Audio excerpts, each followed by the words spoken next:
Czego by nie powiedzieć, dwuletni okres produkcyjny Assassin's Creed wychodzi serii na dobre. Ostatni Assassin's Creed Valhalla to najnowsza część przenosząca nas w czasy wikingów i zarazem najlepsza część jaka powstała, choć nie pozbawiona wręcz rażących błędów. Zaciekawieni? Zapraszam. Wcielamy się w Eivora, kobietę lub mężczyznę do wyboru, któremu w dzieciństwie zabito rodziców. Teraz wraz ze swoim przyjacielem Sigurdem wiodą sielankowe życie pełne mordów i gwałtów gdzieś w mroźnej Norwegii. Wskutek pewnych wydarzeń obaj podejmują decyzję, aby przenieść się do Anglii i założyć własną osadę. Marzy im się rządzenie całym krajem, więc pakują klamoty i płyną do tej Anglii, by założyć niewielką osadę. Brytole oczywiście nie będą patrzeć, jak oszołomy w łachmanach z toporami biegają radośnie po kraju, drąc japy, mordując, gwałcąc i rabując. Tak zaczyna się epicka saga o Eivorze, której długo nie zapomnicie. Jeśli oglądaliście serial Wikingowie, to echa Ragnara Lodbroka są również tutaj w grze dość wyraźne. No i jest też motyw z asasynami. Do nowej osady przybywa 2 asasynów, którzy również się tam osiedlają. Tak, Valhalla to kiepski Assassin's Creed, ale piekielnie dobra gra o wikingach. Podobnie zresztą było z Black Flagiem. Eivor to bohater, który credo asasynów ma gdzieś, nawet ukryte ostrze nosi odwrotnie. Jest bohaterem, który ma własne cele i je realizuje, a zakon owszem gdzieś tam z boku jest, ale ich istota nie jest aż tak ważna, przynajmniej przez ogromną część gry. Bohater jest świetnie napisany, to nie byle jakiś tam wojownik z jakiejś zapyziałej wiochy. Łatwo można go polubić. Dzięki fajnie zaprojektowanej ekspozycji postaci poznajemy go z różnych stron. W sumie przyznam, że jest to nawet okej, bo historia, jak i zadania, jakie stawia przed sobą Eivor, mają na celu dobro jego ludzi i osady, a asasyni są jedynie dodatkiem, którzy postawili sobie w osadzie domek. Nie znaczy to, że zabrakło znanych z serii elementów. Co to nie, ale nie są aż tak nachalne i chyba najlepszym określeniem byłoby nazwanie Assassin's Creed Valhalla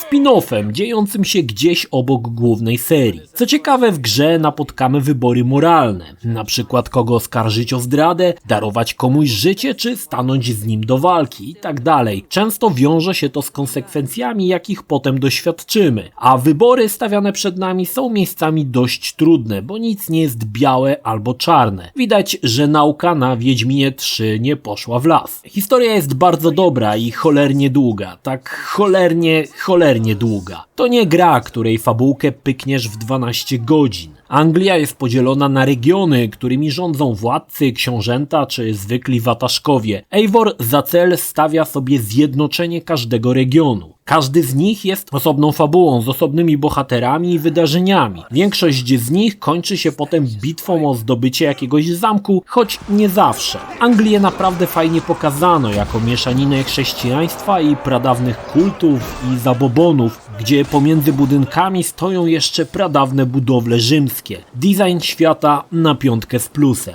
Fabularnie jest bardzo dobrze, historia wciąga i z ogromnym zainteresowaniem śledziłem losy bohaterów. Podobało mi się o wiele bardziej niż Origins i Odyssey, gdzie gra po 40 godzinach zaczynała zamulać. Tutaj po 80 wciąż chcę więcej i choć czuję zmęczenie, to nie takie, żeby mieć już dość. Jest to jeden z niezrozumiałych dla mnie plusów gry.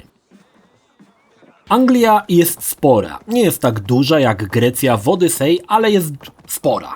Zawiązanie sojuszu z każdym regionem wymaga wykonania kilku zadań głównych. Te są różne, a to będziemy kogoś porywać, mordować, weźmiemy udział w różnych obrzędach, dużo dobrych rzeczy. Słowem, zwykłe życie wikinga. Obok zadań głównych mamy oczywiście zadania poboczne i jak znacie dobrze gry Ubisoftu, to wiecie, że znaczników na mapie będzie srogo. Ale tym razem Ubisoft wykonał genialne posunięcie. Owszem, znaczniki na mapie się pokażą, ale nie wiemy czym są, dopóki nie odwiedzimy lokacji. Zazwyczaj żółte to skrzynie ze złotem, ale białe to już wolna amerykanka. Do zadań pobocznych za chwilę wrócę, natomiast fabularne mini zadania wreszcie są po prostu świetne. Każde jest inne, nie ma mowy o przynieś, wynieś, pozamiataj. Każde zadanko ma jakąś mikrofabułę. Najlepsze jest to, że gra nie prowadzi nas za rączkę. Po prostu stawia przed nami zadanie, które musimy rozkminić. Czy to będzie mnich, którego musimy wyprowadzić z równowagi, czy dziewczynka, dziewczynka, której ojciec powiedział, że przyjedzie, gdy spadnie ostatni listek z drzewa. Pomysłowość zadań w Valhalli bije wszystko, co było w serii do tej pory. Wreszcie są one ciekawe, często śmieszne, czasami smutne,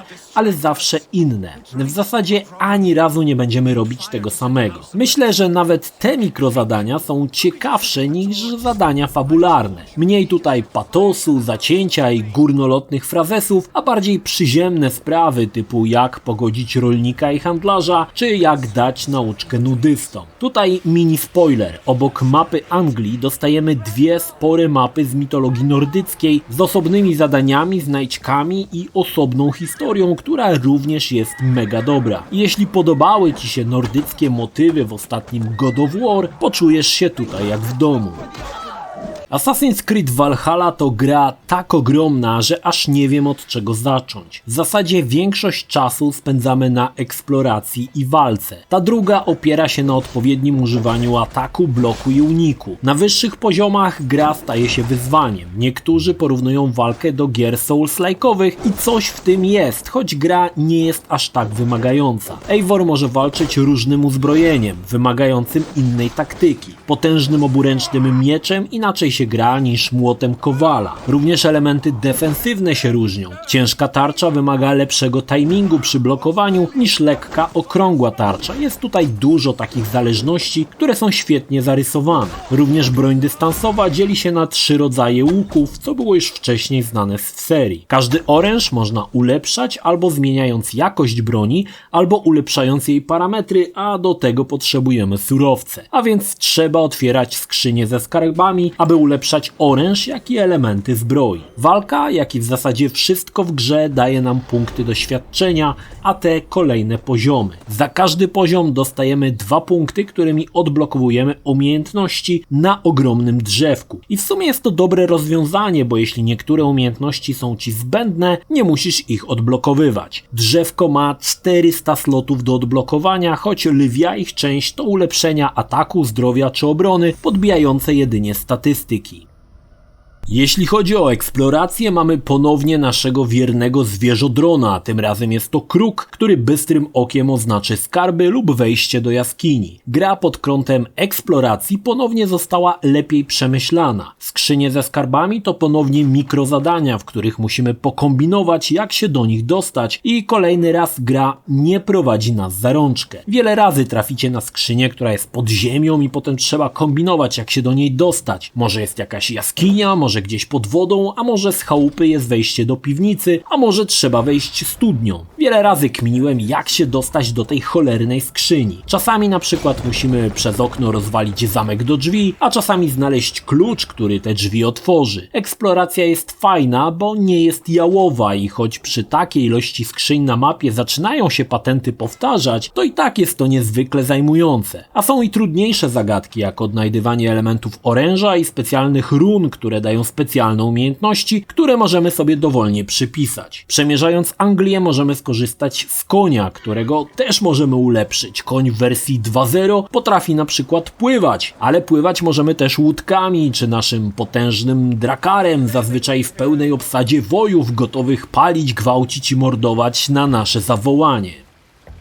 Obok eksploracji mamy naszą wiochę, którą możemy przekształcić w tętniącą życiem osadę za zebrane surowce. Budujemy kolejne domy, które również mają jakiś cel. Chata rybaka da nam wędkę, ale i możliwość wymiany rzadkich ryb na jakieś nagrody. Kowal zrobi upgrade naszej broni, wiedźma otworzy dostęp do mitycznych krain, a stajnia pozwoli ulepszyć naszą kobyłę. Część z budynków otwiera nowe zadania poboczne związane z mieszkańcami. Mało tego, jeśli podczas zadań pobocznych zwerbujemy jakichś nowych mieszkańców czy zwierzęta, to oni faktycznie będą się po osadzie wałęsać. Dodatkowo wiele z budynków daje czasowe ulepszenie po wybraniu uczty. Ilość rzeczy, które możemy zrobić tylko w naszej osadzie jest wręcz absurdalna i pokazuje, jak ogromna jest to gra. Można też na przykład poszukać żony lub męża. Z tym też są związane śmieszne mini-questy, jak ten, w którym Eivor i jakiś Lachon biegają naćpani po polach i gadają z wiewiórkami, a potem otwiera się możliwość zaciągnięcia wybranki lub wybranka do łóżka. A dodam, że niezależnie czy Eivor jest damski czy męski, nie odmawia sobie romansów z obydwoma płciami.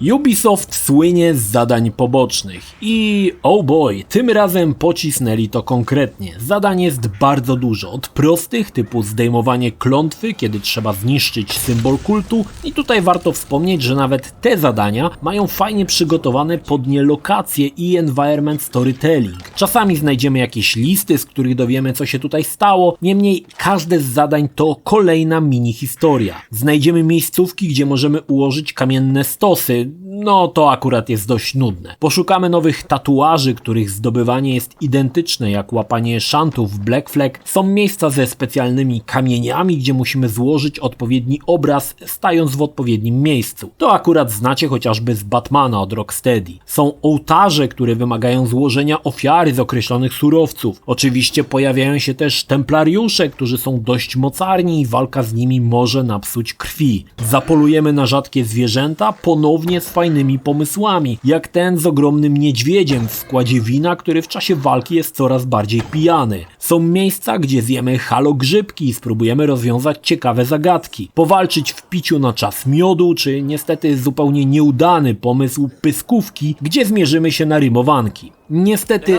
ten element skopano w wersji polskiej, bo wybieranie odpowiedzi jest w zasadzie losowe. Często to, co mówią po angielsku, nie ma przełożenia na polski i trochę to irytuje. Nie zabrakło wież z obowiązkowym skokiem wiary w sianko. Jeśli gra jest o wikingach, to są też najazdy na klasztory, a jakże, gdzie grupa naszych wiernych, naprutych miodem oszołomów napada i grabi złoto. Najazdy są dość ważne, bo dają sporo potrzebnych surowców na rozbudowę osady. W Valhalli jest co robić, ale zadania choć się powtarzają, to zazwyczaj opowiadają jakąś historię i są osadzone w ciekawej miejscówce. Przez to odhaczanie kolejnych znaczników jest przyjemnością, bo jesteś ciekawy, jaka kryje się tam niespodzianka. Autentycznie to, że nie widzisz, co jest czym, prowadzi do tego, że lecisz z wywieszonym jęzorem do kolejnego znacznika, bo jesteś ciekawy, co tam się kryje. Ostatni raz tak fajnie mi się wszystko zbierało w Black Flagu. W mojej opinii Valhalla bije go na głowę i nigdy nie sądziłem, że kiedyś to powiem.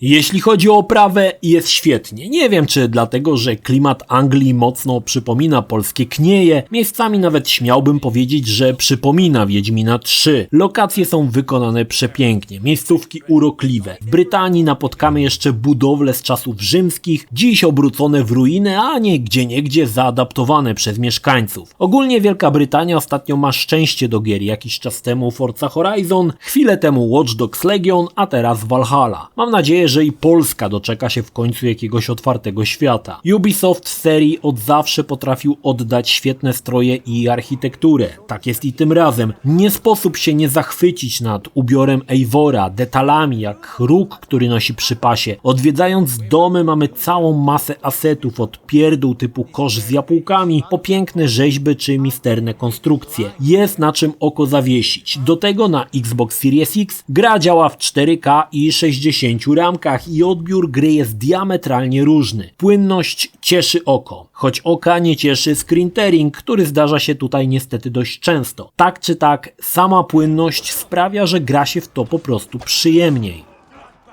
Mówię o Valhalli w samych superlatywach, ale jest też to przy okazji gra, która jest chyba najbardziej zabagowaną grą w serii. Niektóre błędy uprzykrzają rozgrywkę, jak to, że gdy ktoś nas zobaczy i próbujesz napiąć łuk, to nie można wycelować, bo postać odwraca się albo patrzy gdzieś na boki. Do Assassin's Creed Glitchalla zapraszam do osobnego filmu, który był wrzucony równocześnie. Czasami naprawdę można srogo parsknąć. Jednakże nie są to problemy, których nie da się załatać. Niestety są też takie, które uniemożliwiają ukończenie pobocznych questów. Pomimo loadingów, resetów problem pozostawał. Dla osób, które maksują gry i platynują, może to być nie lada problem. Również kilka razy gra mi się powiesiła.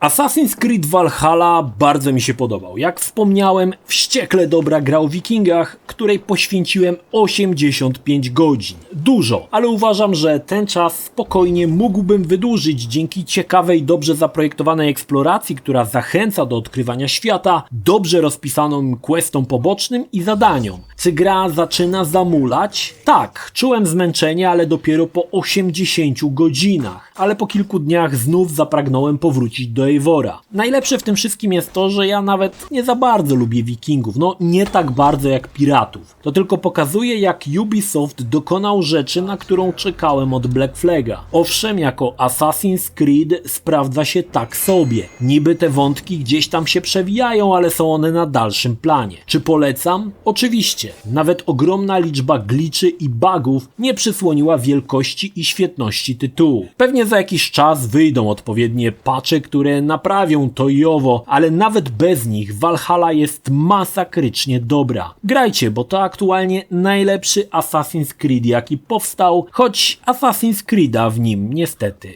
niewiele.